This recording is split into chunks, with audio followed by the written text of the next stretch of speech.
In fact, it's been a very long gap that we all have met. I hope you have done fabulously well in your annual examination. And in these difficult days during lockdown, I think we are forced to stay back at home to keep ourselves safe. And as a venture towards this particular approach, hereby we are planning to begin this particular session wherein we will be solving some typical varieties of problems, say 5 problems per day, and these problems will be concentrating majorly on entrance exams. And these entrance exam questions will be a bit typical varieties that we are going to solve. And as a matter of fact, this particular lecture video what I am sending today, this will contain uh, five interesting kind of questions on Newton's laws of motion.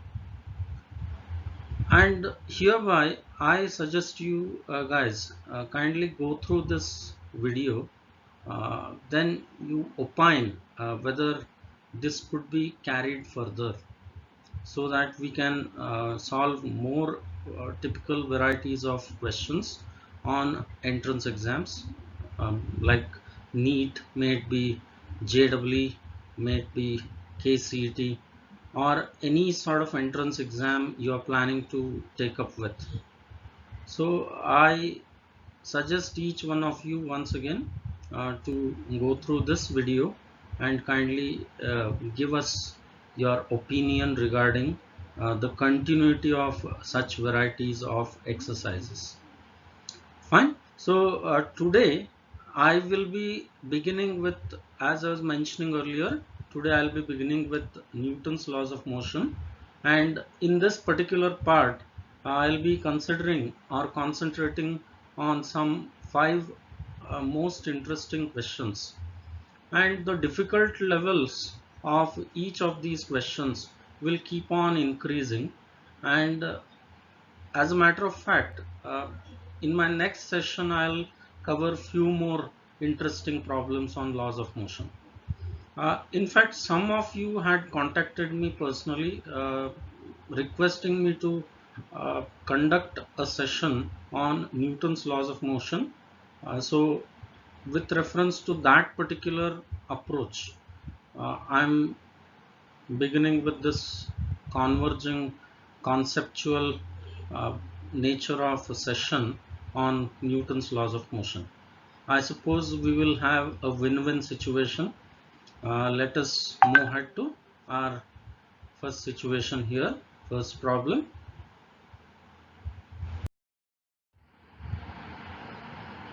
So this is the first question which I am planning to consider. If we just go through this question, uh, the problem reads like this. Two blocks are connected by string as shown in the diagram. The upper block is hung by another string. A force F applied on the upper string produces an acceleration of 2 meter per second square in the upward direction in both the blocks. If T and T dash be the tensions in the two parts of the string, then now we should find out the values of T and T dash in this particular problem. And since, as you notice here, the masses have been given to us as a 2 kg mass and a 4 kg mass which has been given to us, and with reference to these 2 kg and 4 kg masses, or a system of 2 and 4 kg masses, we are going to find the values of these tensions like T and T dash. Okay, so we should find the values of T and T dash in this problem, and the approach of this problem is very simple, my friends.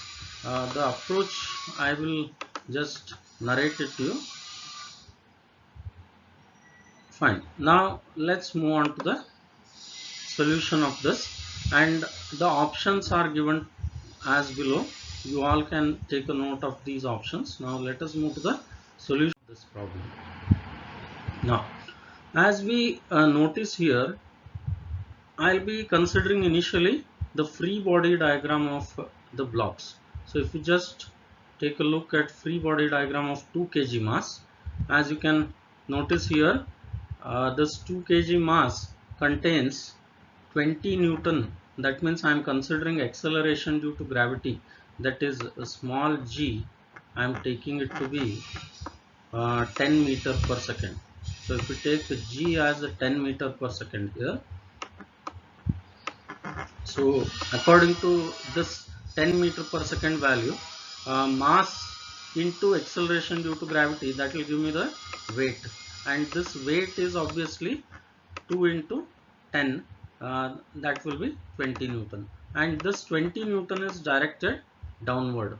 As you can notice here, 20 Newton is directed downward, and then 4 Newton is the force, that is inertial force. So obviously here, since we are in Newton's laws of motion, we should understand this concept that in order to find the force, I should make use of a formula F is equal to ma, that is Newton's second law. So accordingly, what is the mass here? Mass is 2 kg, and what is the acceleration given to us? It is given as 2 meter per second square. So if we just multiply these two, then we will be obtaining what? 4 Newton as the force. So this is the inertial force that is acting, and gravitational force is 20 Newton, that we have already found out. So hence, how did we obtain 4 Newton here? It is 2 kg mass multiplied by, here I will show you that for 2 kg mass, the free body diagram, and along with that for 2 kg mass, net force will be equal to what? F1. Okay.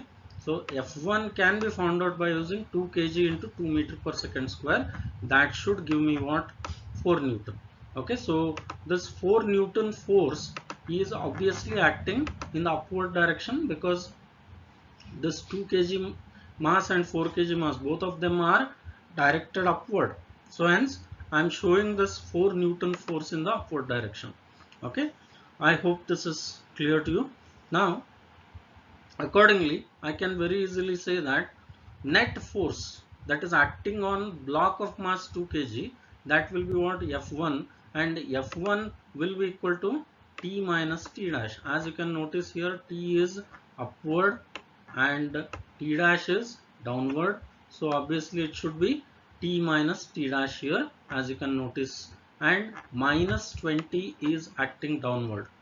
And remember, T minus T dash will become equal to 24. Why? Because F1 is 4 Newton, that we have already understood. Okay, so if we just combine and then solve, then we'll obtain the value of what?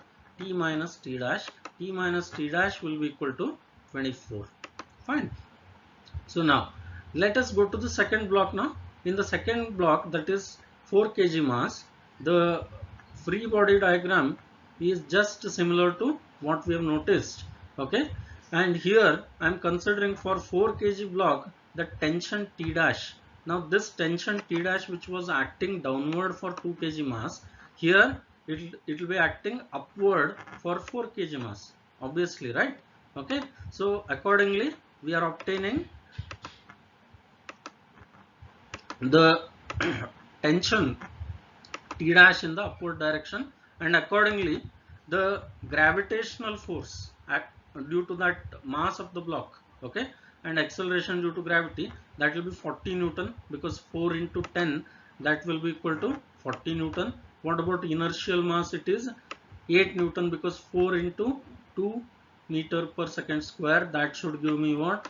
8 Newton. So obviously here we are obtaining both the forces here. Gravitational force has been found out, and inertial force has been found out here. So accordingly we can comfortably say that F2 will become equal to T minus T dash minus 20. That will give me again what?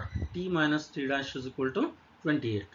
Now friends, if you solve equations 1 and 2, then obviously we can obtain the values of T dash and T.